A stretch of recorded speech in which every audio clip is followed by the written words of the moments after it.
آج میں آپ کو وہ سچائی، وہ حقیقت اور اپنے سینے کا وہ راج بتانے جا رہا ہوں جس نے میری زندگی کے اندھیروں کو ہمیشہ ہمیشہ کے لیے اجالوں میں بدل دی۔ آج سے سالوں پہلے جب میں صرف 20 سال کا ایک نوجوان تھا، میری زندگی بھی عام لوگوں کی طرح الجھنوں اور پریشانیوں کا شکار تھی۔ میں سوچتا تھا کہ آخر کب میرے حالات بدلیں گے، کب مجھے در در کی ٹھوکروں سے نجات ملے گی۔ اسی 20 سال کی عمر میں میری ملاقات ایک انتہائی متقی، پرہیزگار اور بزرگ اللہ والی عورت سے۔ وہ ایک ایسی پاکیزہ صفت خاتون تھی جن کی پیشانی پر سجدوں کا نور چمکتا تھا۔ انہوں نے جب میری پریشانی دیکھی اور مجھے ایک ایسا وظیفہ عطا کیا جس کا نام سنتے ہی دل کو سکون مل جاتا ہے۔ انہوں نے مجھ سے فرمایا تھا، بیٹا یہ صرف چند کلمات نہیں، یہ اللہ کی غیبی مدد کو پکارنے کا وہ سچا اور آزمودہ طریقہ ہے جو کبھی ناکام نہیں۔ آج میں آپ کے سامنے کھڑا ہو کر پورے یقین اور دعوے کے ساتھ یہ بات کہہ رہا ہوں کہ مجھے یہ وظیفہ اسی بزرگ خاتون نے دیا تھا، اور آج میں آپ کو وہی وظیفہ تحفے میں دے رہا ہوں جو انہوں نے مجھے اس وقت سکھایا تھا جب میں محض 20 سال کا تھا۔ اس دن سے لے کر آج تک میں نے اس وظیفے کو کبھی نہیں چھوڑا۔ میں یہ وظیفہ روزانہ کرتا ہوں، بلا ناغہ کرتا ہوں، اور میں نے اپنی آنکھوں سے وہ معجزات دیکھے ہیں جن پر عقل حیران رہے۔ جب میں نے یہ وظیفہ روزانہ کرنا شروع کیا تو میری زندگی میں ایسے ایسے راستے کھلے جن کا میں تصور بھی نہیں کر سکتا تھا۔ مجھے ہر قدم پر غیب سے ایسی مدد ملتی تھی کہ میرے مشکل سے مشکل کام منٹوں میں آسان ہو جاتے تھے۔ غیبی مدد کا یہ عالم تھا کہ جو رکاوٹیں پہاڑ لگتی تھی وہ ریت کی دیوار ثابت۔ میرے ذہن او گمان میں بھی نہیں ہوتا تھا، مجھے دور دور تک پیسے ملنے کی کوئی امید نہیں ہوتی تھی، لیکن رب ایک کعبہ کی قسم غیب سے ایسے اسباب بنتے تھے کہ مجھے پیسے مل جاتے تھے اور میری تمام مالی پریشانیاں دیکھتے ہی دیکھتے ختم ہو جاتی۔ یہ کوئی افسانہ نہیں بلکہ میری زندگی کی جیتی جاگتی حقیقت ہے کہ مجھ پر ہمیشہ میرے اللہ کی خاص رحمت رہی اور آج بھی ہے۔ میرے پیارے دوستو، آپ بھی اجنبی نہیں ہیں۔ اگر آج آپ یہ ویڈیو دیکھ رہے ہیں تو یقین جانیے یہ کوئی اتفاق نہیں، یہ اللہ کا فیصلہ ہے کہ آج آپ کی تنگی کے دن ختم ہونے والے ہیں۔ میں آپ سے دل کی گہرائیوں سے التماس کرتا ہوں کہ آپ بھی آج سے ہی بلکہ اسی وقت سے اس معجزاتی وظیفے کو شروع کر دیں۔ آپ کے رزق کے دروازے ایسے کھلیں گے کہ دنیا حیران رہ جائے گی۔ بس شرط صرف ایک ہی ہے، آپ نے یہ وظیفہ پورے سچے دل سے، خالص نیت سے اور کامل یقین کے ساتھ کرنا ہے۔ جب آپ پورے دل سے اپنے رب کو پکاریں گے تو آپ کی ہر دعا قبول ہوگی اور کوئی بھی تنگی آپ کے قریب نہیں بھٹکے گی۔ ہماری زندگیوں میں سب سے بڑی کمی یہ ہوتی ہے کہ ہم وظیفے تو بہت کرتے ہیں لیکن ہمارا دل شک اور وسوسوں سے بھرا ہو۔ میں آپ کو یقین دلاتا ہوں کہ جب آپ اس بزرگ عورت کے بتائے ہوئے اور میرے آزمودہ وظیفے کو اپنی زندگی کا حصہ بنا لیں گے تو غریبی اور تنگدستی ہمیشہ کے لیے آپ کے گھر سے رخصت ہو جائے گی۔ اب آپ کو کسی کے آگے ہاتھ پھیلانے کی ضرورت نہیں پڑے گی، کسی کے سامنے سر جھکانے کی نوبت نہیں آئے گی، کیونکہ جب کائنات کا مالک غیب سے دینے پر آتا ہے تو وہ انسان کی سوچ اور گمان سے بڑھ کر عطا کرتا۔ آج کی اس مصروف دنیا میں ہر انسان کسی نہ کسی الجھن میں مبتلا ہے۔ کسی پر قرض کا بوجھ ہے تو کوئی بیماری سے لاچار ہے، کسی کے کاروبار پر بندش ہے تو کسی کے گھر میں فاقے ہیں۔ لیکن یاد رکھیے، ان تمام مسائل کا حل صرف اور صرف اس ذات باری تعالیٰ کے پاس ہے جس نے ہمیں پیدا کیا، اور جب ہم اسے اس کے پسندیدہ ناموں اور خاص ترتیب سے پکارتے ہیں تو اس کی رحمت جوش میں آ جاتی ہے۔ میں چاہتا ہوں کہ جو غیبی مدد، جو آسانیاں اور جو سکون اللہ نے مجھے گزشتہ کئی سالوں سے روزانہ اس وظیفے کی برکت سے دیا ہے وہ آج سے آپ کا بھی مقدر بن جائے۔ اب وقت آ گیا ہے کہ آپ اس وظیفے کی اصل روح، اس کی ترتیب اور اس کے پڑھنے کے درست وقت کو سمجھیں تاکہ آپ بھی پہلے ہی دن سے اس کے معجزات اپنی آنکھوں سے دیکھ سکیں۔ آگے بڑھنے سے پہلے اپنے دل کو دنیاوی خیالات سے پاک کر لیں۔ اب وقت آ گیا ہے کہ میں آپ کے سامنے اس معجزاتی اور نورانی وظیفے کا وہ طریقہ اور ترتیب کھول کر رکھ دوں جس نے میری زندگی کو بدلا اور جس کی برکت سے مجھے 20 سال کی عمر سے لے کر آج تک کبھی کسی کے سامنے ہاتھ پھیلانے کی ضرورت نہیں۔ یہ وہ راز ہے جو دل کے تاروں کو ہلا دیتا ہے اور بند تقدیر کے تالے کھول دیتا ہے۔ سب سے پہلے تو اپنے ذہن میں یہ بات بٹھا لیں کہ اس وظیفے کا اصل وقت مغرب کی نماز کے فوراً بعد کا ہے۔ اگر کسی مجبوری، سفر یا مصروفیت کی وجہ سے آپ نماز کے فوراً بعد نہ پڑھ سکیں تو مغرب اور عشاء کے درمیان جتنا بھی وقت ہوتا ہے آپ اس دوران کسی بھی وقت اسے پڑھ سکتے ہیں۔ یہ وہ مبارک وقت ہے جب دن اور رات کا ملاپ ہوتا ہے، جب آسمان سے رحمتیں اور برکتیں خاص طور پر نازل ہو رہی ہوتی ہیں۔ اس وظیفے کی پہلی اور سب سے بڑی شرط یہ ہے کہ آپ نے اسے تنہائی میں بیٹھ کر پڑھنا ہے۔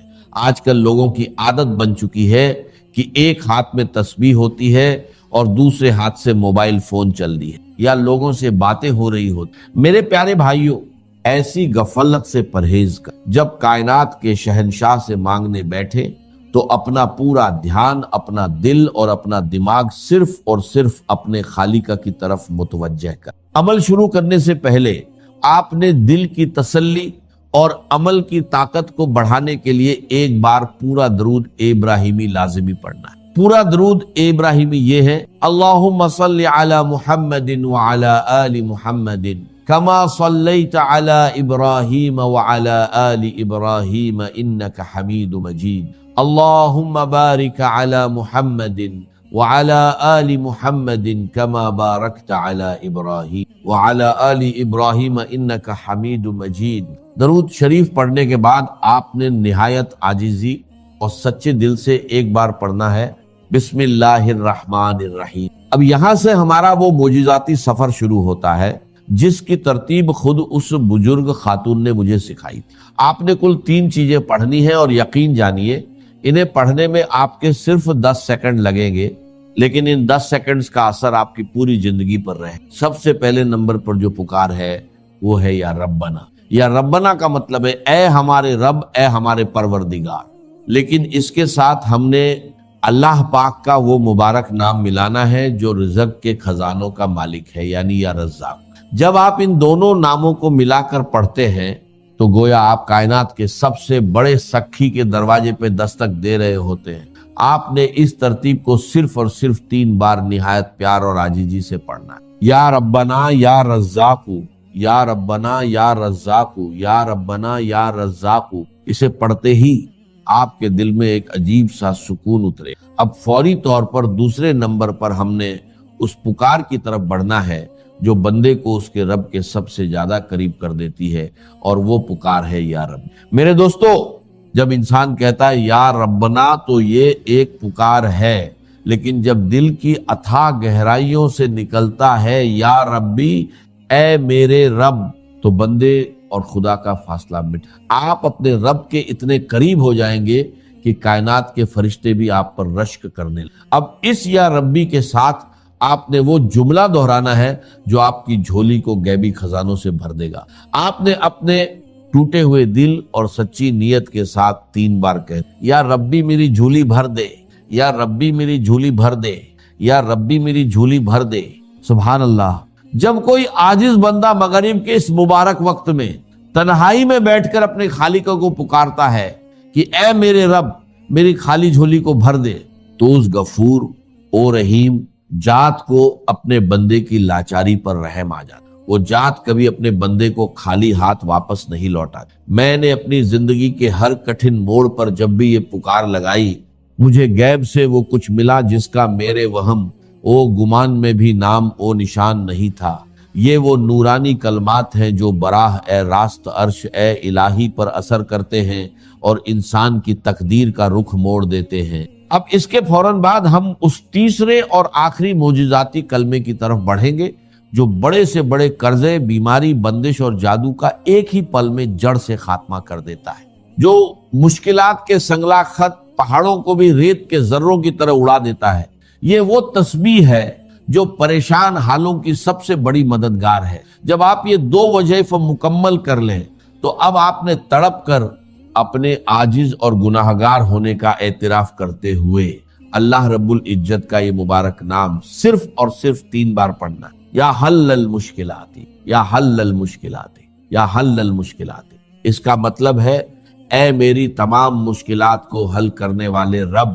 میرے دوستو، اس ایک نام میں وہ تاثیر پوشیدہ ہے کہ جب کوئی بے بس انسان کائنات کی تمام طاقتوں سے مایوس ہو کر اپنے رب کو یا حل المشکلات کہہ کر پکارتا ہے تو اللہ پاک کی غیرت اور اس کی رحمت کو یہ گوارا نہیں ہوتا کہ وہ اپنے بندے کو خالی ہاتھ لوٹائے۔ جب آپ یہ تینوں چیزیں ترتیب وار 3 بار پڑھ لیں تو اب باری آتی ہے اس دربار اے الہی میں اپنی فریاد پیش کرنے کی، اور یہاں دعا مانگنے کا ایک سچا عاجزانہ اور خاص طریقہ ہے۔ بہت سے لوگ وظیفہ پڑھ کر جلدی میں ہاتھ اٹھاتے ہیں، 2 جملے بولتے ہیں اور اٹھ کھڑے ہوتے ہیں۔ یاد رکھیے، دعا تو روح ہے ہر عبادت کی۔ جب آپ نے یہ عمل مکمل کر لیا تو اپنے دونوں ہاتھوں کو اپنے چہرے کے سامنے پھیلائیں، اپنی آنکھیں بند کریں اور یہ تصور کریں کہ آپ دنیا کے سب سے امیر، سب سے بڑے اور سب سے سخی بادشاہ کے دربار میں بیٹھے ہیں۔ آپ کی جیب خالی ہے، آپ کے جسم پر پریشانیوں کے زخم ہیں، لیکن اس سخی کا دروازہ کھلا ہے۔ سب سے پہلے اپنی زبان سے ایک بار پھر پورا درود ابراہیمی پڑھیں۔ اللہم صل علی محمد وعلی آل محمد کما صلیت علی ابراہیم وعلی آل ابراہیم انک حمید، اللہم بارک علی محمد وعلی آل محمد کما بارکت علی ابراہیم وعلی آل ابراہیم انک حمید مجید۔ پھر اللہ پاک کی حمد و ثنا بیان کرے، اپنے گناہوں کا اعتراف کرے اور کہے یا الہی میں گناہ گار ہوں، خطا کار ہوں، لیکن تیرے سوا میرا کوئی دوسرا رب نہیں ہے جس کے آگے میں ہاتھ پھیلا سکوں۔ اے میرے رب، میری اس غریبی کو، میری اس تنگی کو اور میری ان پریشانیوں کو دور فرما دے۔ مجھے غیب سے وہ رزق عطا کر جس کا حساب کوئی انسان نہ رکھ سکے۔ میرے دوستو، اپنی زبان میں رو رو کر، گڑ گڑا کر اپنے رب سے مانگے۔ یاد رکھیے، جو آنکھ اپنے رب کے حضور نم ہو جاتی ہے وہ کبھی مایوس نہیں لوٹائی جاتی۔ دعا کے آخر میں ایک بار پھر درود ابراہیمی پڑھ کر اپنے ہاتھوں کو اپنے چہرے پر پھیر لے۔ یہ وہ عمل ہے جو میں نے 20 سال کی عمر سے لے کر آج تک کبھی نہیں چھوڑا۔ میں آپ کو ایک بار پھر پورے یقین کے ساتھ کہتا ہوں کہ آپ بھی آج ہی سے، اسی مغرب سے اس عمل کو اپنی زندگی کا مستقل حصہ بنا لیں۔ آپ جس دن سے یہ عمل شروع کریں گے آپ خود دیکھیں گے کہ غیب سے کیسے راستے بنتے ہیں، آپ کی تنگی کیسے خوشحالی میں بدلتی ہے، اور کیسے آپ کا دل پرسکون ہو جاتا ہے۔ سچے دل اور خالص نیت کے ساتھ کیا گیا یہ وظیفہ کبھی رائیگان نہیں جائے گا۔ اور یہ بڑا مسئلہ گہرا ہے اور علم کلام کا ایک بڑا پیچیدہ مسئلہ ہے کہ ذات باری تعالیٰ اور اس کی صفات کے مابین کیا ربط و تعلق؟ آیا صفات ذات کا جز ہیں، جزو لا ینفک ہے، حصہ ہے، یا کچھ زائد بر ذات، جس کو علامہ اقبال نے ایک جگہ کہا ہے صفات ذات حق، حق سے جدا یا عین ذات۔ یہ ہمارے علم کلام کا ایک بڑا پیچیدہ مسئلہ، لیکن یہ کہ اس میں متکلمین کا جو تقریباً اجماعی فیصلہ ہے وہ 2 لفظوں میں آتا، لا عین ولا غیر۔ اللہ کی صفات نہ تو اس کی ذات کا عین ہے نہ اس کی ذات سے غیر۔ بہت پیچیدہ شکل ہے، اور یہ بھی اس وقت کا میرا موضوع نہیں ہے، میں صرف کسی اور موضوع کے لیے صرف حوالے دے رہا ہوں۔ بہرحال قرآن مجید کا جو تعلق ہے ذات باری تعالیٰ کے ساتھ، وہ اس مسئلے سے بخوبی واضح ہو کہ چونکہ یہ اللہ تعالیٰ کی صفت ہے، اور صفت کو ہم یہ نہیں کہہ سکتے کہ وہ ذات باری تعالیٰ سے جدا ہے، یہ بھی نہیں کہہ سکتے کہ اس کی ذات کا جزو لا ینفک ہے۔ کچھ اسی طرح کا تعلق ہے قرآن مجید کا ذات باری تعالیٰ کے ساتھ، لیکن یہ مسئلہ قرآن مجید میں خود بیان ہوا، اور سورہ حشر کی آیت میں تو یہ فرمایا گیا، اللہ تعالیٰ نے اپنے اس کلام کی عظمت کو یوں بیان کیا، وہ عظمت کما ہیا، جیسے کہ وہ فی الواقع ہے، اور جس کا کہ گویا کہ پورا ادراک ہمارے لیے اپنی بہت سی محدودیتوں کی وجہ سے ممکن نہیں، لیکن ایک تمثیل کے پیرائے میں سمجھایا، لو انزلنا ھذا القرآن علی جبل لرأیتہ خاشعا متصدعا من خشیۃ اللہ وتلک الامثال نضربها للناس لعلہم یتفکرون۔ اگر ہم نے اس قرآن کو کسی پہاڑ پر اتار دیا ہوتا تو تم دیکھتے کہ وہ دب جاتا اور پھٹ جاتا اللہ کے خوف سے۔ اور یہ مثالیں ہیں جو ہم لوگوں کے لیے بیان کرتے ہیں تاکہ وہ غور کریں، تدبر کریں، سمجھیں، ما لا یدرک کلہ لا یترک کلہ، اگرچہ بتمام و کمال عظمت قرآن کا فہم ان کے لیے ممکن نہیں ہے، لیکن کسی درجے میں تو کچھ انعکاس اس کا ہو جائے، کچھ اندازہ ہو جائے، انسان اپنی ذہنی سطح کے اعتبار سے اس کی مناسبت سے کسی درجے میں عظمت قرآن کا اندازہ کر لے، تو اللہ تعالیٰ کے ان الفاظ کو سامنے رکھے کہ لو انزلنا هذا القرآن على جبل لرأيته خاشعا متصدعا من خشیۃ اللہ۔ اب اس آیت کو سمجھنے کے لیے سورہ اعراف کی آیت نمبر 143 کو سمجھنا ہوگا، اسی اصول کے تحت کہ القرآن یفسر بعضہ بعضا، قرآن کا ایک حصہ دوسرے حصے کی تشریح کر۔ وہاں یہ واقعہ بیان ہوا ہے کہ حضرت موسیٰ علیہ السلام کو جب اللہ تعالیٰ نے کوہ طور پر طلب فرمایا 30 راتوں کے لیے، جس میں بعد میں 10 کا اضافہ کر کے وہ ایک 40 رات کا ایک کورس بنا، دن رات، اس موقع پر جو مخاطبہ الہی، مکالمہ الہی سے مشرف ہوئے حضرت موسیٰ علیہ السلام، تو ان کی آتش شوق بھڑکی اور انہوں نے بڑی جرأت کر کے یہ درخواست کر دی، رب ارنی انظر الیک، پروردگار مجھے اپنا دیدار بھی عطا فرما، مجھے موقع عنایت فرما، میں تجھے دیکھ سکوں۔ یہ ان کی وہ آتش شوق کا مسئلہ ہے، لیکن جواب کیا ملا؟ لن ترانی، تو مجھے ہرگز نہیں دیکھ سکتے، ولیکن انظر الی الجبل فإن استقر مکانہ فسوف ترانی۔ لیکن ظاہر بات ہے کہ حضرت موسیٰ علیہ السلام کو بات سمجھانے کے لیے کچھ مشاہدہ بھی کرانا تھا۔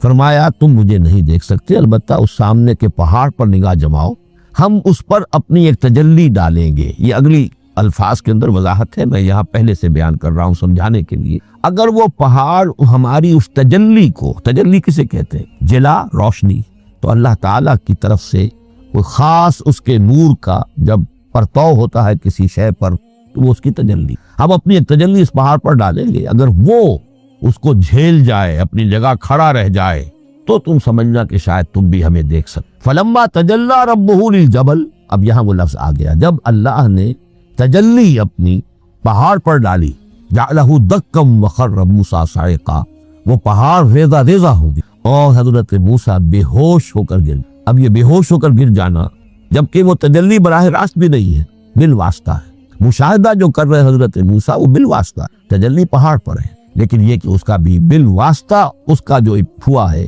اس کی جو تاثیر ہوئی حضرت موسیٰ علیہ السلام پر کہ وہ اس کی تاب نہ لا سکے اور بے ہوش ہو کر۔ یہاں سے یہ بات سمجھ میں آتی ہے کہ یہ تجلی یہ ذات باری تعالیٰ تھی جس نے کوہ طور کو جلا کر بھسم کر دیا یا ٹکڑے ٹکڑے کر دیا، ریزہ ریزہ کر دیا۔ اب ذات الہی کے ساتھ جو تعلق ہے کلام الہی کا، اور یہ صفت جو لا عین ولا غیر کے درجے میں ہے ذات کے ساتھ، تو وہی تاثیر اس کلام الہی کی۔ لو انزلنا هذا القرآن على جبل لرأيته خاشعا متصدعا من خشیۃ اللہ وتلك الامثال نضربها للناس لعلهم يتفکرون۔ اس حقیقت کو اس دور میں میں اپنے مطالعے کی محدودیت کا اعتراف کرتے ہوئے عرض کر رہا ہوں کہ میرے نزدیک جس قدر پرشکوہ انداز میں علامہ اقبال نے بیان کیا ہے اسی کیفیت کو، وہ شاید اس کی کوئی مثال نہ ملے۔ فاش گویم آنچ در دل مزمرست، یہ کتابیں نیست چیزیں دیگرست، میں صاف ہی کہہ دیتا ہوں جو میرے دل میں چھپ۔ فاش گویم آنچ در دل، یہ کتابیں نیست، اس قرآن کو کتاب نہ سمجھنا، یہ کچھ اور شے ہیں، چیزیں دیگرست۔ اب وہ چیزیں دیگر کیا ہے؟ وہی جو میں نے عرض کیا، ذات باری تعالیٰ اور کلام کا صفت باری تعالیٰ ہونا، اس کے بنا پر جو مناسبت ہے، جو قرب ہے، جو مشابہت ہے، مثل حق پنہاؤ ہم پیداستو زندہ و پائندہ و گویاس۔ اس کلام میں اللہ تعالیٰ کی ساری صفات کا انعکاس موجود۔ یہ بات ویسے بھی سمجھ میں آتی ہے، کوئی شخص ذرا گفتگو کرے، چند جملے جب وہ ادا کرے گا اپنی زبان سے، تو معلوم ہو جائے گا کہ اس کے فہم کا، اس کی دانش کا، اس کے مطالعے کا حدود اربع کیا ہے اور اس کے ذہن کی سطح کیا سمجھ میں آ جائے گی۔ اس لیے کہ کلام جو ہے وہ متکلم کی پوری شخصیت کی عکاسی کا تانت بازی راگ پایا، چند جملے کسی نے کہا پتہ چل گیا کہ یہ کس سطح کے آدمی ہے، علمی اعتبار سے، معلوماتی اعتبار سے، تہذیبی اعتبار سے، کلچرڈ ہے یا نہیں ہے، یہ ساری باتیں چند جملوں میں بات۔ تو اللہ تعالیٰ کی بھی جملہ صفات کا عکس اس قرآن میں موجود، ان میں سے جن چند چیزوں کا ذکر علامہ نے شعر میں کیا، وہ جو سورہ حدید کی آیت ہے، هو الاول والآخر والظاہر والباطن، اللہ الظاہر بھی ہے الباطن بھی، اتنا ظاہر کہ اس سے زیادہ ظاہر کوئی شے نہیں اور اتنا باطن کہ اس سے زیادہ چھپی ہوئی کوئی شے۔ اسی لیے حضور سے جو منقول ہے الفاظ کہ پروردگار انت الظاہر فلیس فوقک شیء وانت الباطن فلیس دونک شیء، یہی کیفیت قرآن کی ہے، مثل حق پنہا و ہم پیداستو، پنہا بھی ہے ظاہر بھی، جیسے ذات باری تعالیٰ، اور جیسے اللہ تعالیٰ کی شان ہے جو آیت الکرسی کے شروع میں آئی، الحی القیوم، مثل حق پنہا و ہم پیداستو، زندہ و پائندہ و گویاستو۔ یہ قرآن جو ہے اللہ تعالیٰ کی صفات کا ایک عکس اپنے۔ اس سے ذرا آگے چلیے کلام کے بارے میں۔ اب کلام الہی ظاہر بات ہے کہ صفت ہے، اور صفت قدیم ہے، اللہ کی صفات حادث نہیں ہے، اللہ کی ذات بھی قدیم ہمیشہ سے، اور اس کی صفات بھی قدیم ہمیشہ سے۔ اور یہ جو کلام الہی ہے، ظاہر بات ہے کہ یہ جو ہماری زبان کے حروف و اصوات ہیں، کلام الہی تو ان سے منزہ ہے، مبرہ ہے، ماورا ہے، اعلیٰ ہے، عرفہ ہے۔ ہماری زبانوں کے حروف و اصوات، الفابیٹس جگہ جگہ تبدیل ہو جائیں گے، انگریزی کے کچھ اور ہیں، اردو کے کچھ اور ہیں، عربی کے کچھ اور ہیں۔ کلام الہی ان تمام سے آگاہ، عرفہ، منزہ اور مبرہ ہے۔ یہ کلام الہی جب بھی نازل ہوا ہے، ظاہر بات ہے حضرت موسیٰ پر اگر کتاب اتاری گئی وہ بھی علم الہی سے آئی، لیکن وہ عبرانی زبان میں آئی۔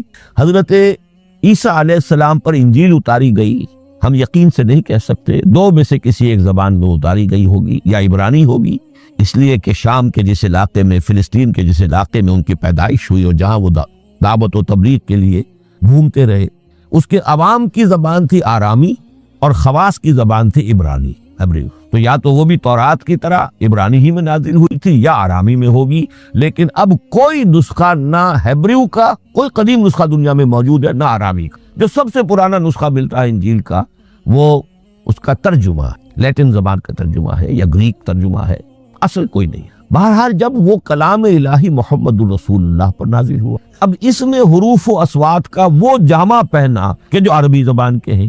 یہی وجہ دیکھیے میں نے جو آیت سورہ حامیم، یہ جو سلسلہ سور ہے اس میں سے سورہ زخرف کی آیت جو میں نے آپ کو سنائی، حامیم والکتاب المبین انا جعلناہ قرآنا عربیا لعلکم تعقلون، ہم نے بنا دیا ہے اپنے اس کلام کو قرآن عربی، اس کو عربی حروف و اصوات کا جامہ ہم نے پہنا دیا ہے۔ انا جعلناہ قرآنا عربیا لعلکم تعقلون، کہ چونکہ مخاطب اول جو قوم تھی امیین، ان کی زبان عربی تھی، لعلکم تعقلون، تاکہ تم اس کو سمجھ سکو۔ اب اس سے آگے چلیے، اصل قرآن مجید کے 3 مقامات سے معلوم ہوتا ہے اصل قرآن اللہ کے پاس ہے۔ یہ قرآن جو ہمارے پاس ہے، مصحف عثمان رضی اللہ تعالی عنہ، یہ اس قرآن کی مصدقہ نقل ہے۔ اصل قرآن کہاں ہے؟ ایک جگہ فرمایا بل ہوا قرآن مجید فی لوح محفوظ، لوح محفوظ میں اصل قرآن وہاں۔ اسی طریقے سے اسی سورہ زخرف کی اگلی آیت کیا ہے؟ ہم نے اسے عربی قرآن بنا کر اتارا، لیکن اصل قرآن کیا ہے؟ وَإِنَّهُ فِي أُمِّ الْكِتَابِ لَدَيْنَا لَعَلِيٌّ حَكِيمٌ، حقیقت میں تو یہ ام الکتاب میں ہے جو ہمارے پاس ہے، اور علی ہے بہت بلند، حکیم بڑی حکمت والا، یا محکم مضبوط۔ حکیم کے دونوں معنی، استحکام بھی اسی ہے کاف اور میم کے مادے سے بنا، کسی شے کا پختہ ہو جانا، مضبوط ہو جانا، اور عقل کی پختگی وہ حکمت ہے، وہ دانائی۔ اس اعتبار سے نوٹ کیجئے اصل قرآن کہاں ہے؟ لوح محفوظ میں۔ اصل قرآن کہاں ہے؟ ام الکتاب میں۔ اسی کو کہا گیا ہے ایک اور مقام پر، فی صحف مکرمۃ مرفوعۃ مطہرۃ بأیدی سفرۃ کرام بررہ۔ یہ قرآن، اصل قرآن تو بڑے صحیفوں میں، ان صحیفوں میں ہے، ان صفحات میں ہے، ان اوراق میں ہے، جس کی شان کیا ہے؟ مکرمۃ، ان کی انتہائی تعظیم کی جاتی، مطہرۃ، نہایت پاک صحیفے، فی صحف مکرمۃ مرفوعۃ، بلند و بالا، مطہرۃ بأیدی سفرۃ کرام بررہ، ان فرشتوں کے ہاتھ میں جو بہت باعزت، بہت اونچے درجے کے، ان کے ہاتھوں میں ہے۔ وہ لوگ ہیں کہ جو اس کی تحویل میں ہے یہ کلام پاک، فی صحف مکرمۃ مرفوعۃ مطہرۃ بأیدی سفرۃ کرام بررہ۔ اب اسی کو بیان کیا ہے سورہ واقعہ میں، فلا اقسم بمواقع النجوم، تو نہیں، میں قسم کھاتا ہوں ستاروں کے ڈوبنے کی جگہ کی، وَإِنَّهُ لَوْ تَعْلَمُونَ لَقَسَمٌ عَظِيمٌ، وَإِنَّهُ لَقَسَمٌ لَوْ تَعْلَمُونَ عَظِيمٌ، اور اگر تم جان سکتے تو یہ بہت بڑی قسم ہے جو ہم بہت بڑی گواہی ہے جو ہم نے پیش کی۔ اب تدریجاً اس کا انکشاف ہو رہا ہے۔ یہ آج جو تصور ہے بلیک ہولز کا، اس سے کچھ اندازہ ہوتا ہے۔ یہ ستارے کہاں ڈوب جاتے ہیں، بڑے بڑے ستارے نسیم منسیہ ہو جاتے ہیں، ستارے نہیں پوری گیلیکسیز اس میں گم ہو جاتے ہیں، وہ مقبرے ہیں بڑی بڑی گیلیکسیز۔ فلا اقسم بمواقع النجوم وانه لقسم لو تعلمون عظیم انه لقرآن کریم۔ یہ قرآن ہے بہت باعث، فی کتاب مکنون، اور یہ اس کتاب میں جو چھپی ہوئی ہے۔ یہ لؤلؤ مکنون کا لفظ آتا ہے قرآن مجید میں، جیسے موتی ہوتے ہیں انہیں چھپا کر رکھا جاتا ہے ڈبیوں میں، مخملی ڈبیوں کے اندر موتیوں کو، اسی طریقے سے فی کتاب مکنون لا یمسہ الا المطہرون۔ وہ صحیفے بھی بہت مطہرہ تھے اور ان کو چھو نہیں سکتے مگر وہی جو انتہائی پاک ہیں، ملائکہ مقربین، جن کے قریب سے بھی ہو کر معصیت یا گناہ کا کوئی تصور تک نہیں گزر سکتا، وہ ہیں جو اس کو چھوتے ہیں، ان کے ہاتھوں میں ہے، ان کی تحویل میں۔ یہ ہے وہ چیزیں کہ جس سے اندازہ ہوا کہ اصل قرآن کہاں ہے۔ یہ جو ہمارے پاس ہے در حقیقت یہ نقل مطابق اصل ہے، مصدقہ نقل ہے۔ اب اس میں آپ سے عرض کر دوں کہ ایک بہت خوبصورت بات ہمیں جو ملتی ہے، تورات میں جو استثناء، جو صفر استثناء ہے، ڈیوٹرانومی، اس کے 18ویں باب میں 18ویں اور 19ویں آیات جو ہیں اس میں ذکر موجود، میں ان کے لیے انہی کے بھائیوں میں سے تیری مانند ایک نبی برپا کروں گا۔ اللہ تعالیٰ کلام فرما رہے ہیں یہاں حضرت موسیٰ علیہ السلام، آج بھی موجود ہے اولڈ ٹیسٹمنٹ ڈیوٹرانومی یا کتاب استثناء، صفر استثناء، اس کا 18واں باب، اس کی 18ویں اور 19ویں آیات جب چاہیں جا کر دیں۔ میں ان کے لیے ان کے بھائیوں ہی میں سے تیری مانند ایک رسول اٹھاؤں گا، میں ان کے لیے انہی کے بھائیوں میں سے تیری مانند ایک نبی برپا کروں گا اور اپنا کلام اس کے منہ میں ڈالوں گا، اور جو کچھ میں اس سے کہوں گا وہی وہ ان سے کہے گا۔ یہ ہے جو پیشن گوئی ہے محمد رسول اللہ صلی اللہ علیہ وسلم۔ اور یہاں وہ فرق واضح کر دیا گیا، اے موسیٰ تم سے تو یا تو ہم نے کلام کیا ہے یا تمہیں جو کتاب دی ہے وہ لکھی ہوئی دی ہے، لیکن جو نبی تیری ہی مانند میں برپا کروں گا۔ اب اس میں بھی نوٹ کرنے کی بات ہے کہ حضرت موسیٰ کے مشابہ ہیں نبی اکرم صلی اللہ علیہ وسلم کے سوا کوئی نبی نہیں۔ صاحب کتاب وہ بھی تھے، صاحب کتاب محمد بھی، صاحب امت وہ بھی تھے، اور صاحب امت محمد تیری مانند۔ صاحب شریعت حضرت عیسیٰ صاحب شریعت نہیں تھے، شریعت موسوی ہی کو نافذ کرنے کے لیے ان کی حیثیت دین موسوی کے مجدد کی تھی۔ ویسے نبی تھے، اللہ کے فضل و کرم سے نبی تھے، اس میں کوئی شک نہیں، رسول تھے، لیکن یہ کہ ان کے کام کی نوعیت کیا تھی، اس لیے کہ کوئی نئی شریعت لے کر نہیں آئے۔ اب بھی انجیل میں الفاظ موجود ہیں، don't think I have come to destroy law, the Mosaic law جسے یہ کہتے ہیں، شریعت موسوی وہ تم پر نافذ رہے، تم اس کی پابندی کرو، چونکہ صاحب شریعت رسول یا موسیٰ یا محمد صلی اللہ علیہ وسلم علیہ الصلوۃ۔ تو میں ان کے بھائیوں میں سے، اب بھائی کون ہوں گے؟ ظاہر بات ہے بنی اسرائیل، ان کے کزنز کون ہیں؟ بنی اسماعیل، بنی اسرائیلی تو جو بھی نبی ہے وہ انہی میں سے ہے، ان کے بھائیوں میں سے، تو بھائی تو ہوگا ان کا کزن ہوگا، اب وہ کون ہے؟ بنی اسماعیل۔ تو ان کے بھائیوں میں سے گویا کہ غیر اسرائیلی جو ان کے قریب ترین قرابت دار ہوں گے وہ بنو اسماعیل۔ تیرے مانند صاحب شریعت نبی میں برپا کروں گا، لیکن اس پر جو میرا کلام اترے گا وہ کس شکل میں اترے گا؟ میں اپنا کلام اس کے منہ میں ڈالوں گا اور پھر وہ جو کچھ کہے گا وہ وہی کہے گا جو میں نے کہا ہے۔ اب اس کے حوالے سے ایک بہت اہم بات سمجھ لیجئے، قرآن مجید کے دو اہم مقامات کی وضاحت اس سے ہو جائے گی۔ یہ کلام اللہ، قرآن مجید میں اس کو قول جبرائیل بھی کہا گیا ہے۔ کلام اللہ حضرت جبرائیل کے ذریعے سے جب ادا ہوا ہے تو قول جبرائیل ہے، اور پھر جب وہ محمد الرسول اللہ کی زبانی ادا ہوا تو قول رسول ہے، قول محمد ہے صلی اللہ علیہ وسلم۔ یہ قول اللہ بھی ہے، قول جبرائیل بھی ہے، اور قول محمد بھی ہے بیک وقت۔ یہ بات دیکھیے سورۃ تکویر، اذا الشمس كورت انه لقول رسول کریم ذی قوت عند ذی العرش مکین مطاع ثم امین وما صاحبکم بمجنون۔ یہ یہاں پر حضرت جبرائیل کا ذکر ہو رہا، وما ہوا بقول شیطان الرجیم۔ محمد تک اس قرآن کو لانے والا تو وہ بلند پائے کا فرشتہ ہے، یہ کوئی شیطان رجیم نہیں ہے، اس لیے کہ مکے والوں نے کہہ دیا تھا ہو سکتا ہے کوئی بدروح آئی ہو محمد پر اور اس بدروح نے کوئی الٹی سیدھی بات سکھا دی ہو، نہیں۔ انہ لقول رسول کریم، یہاں رسول کریم کون ہے؟ حضرت جبرائیل۔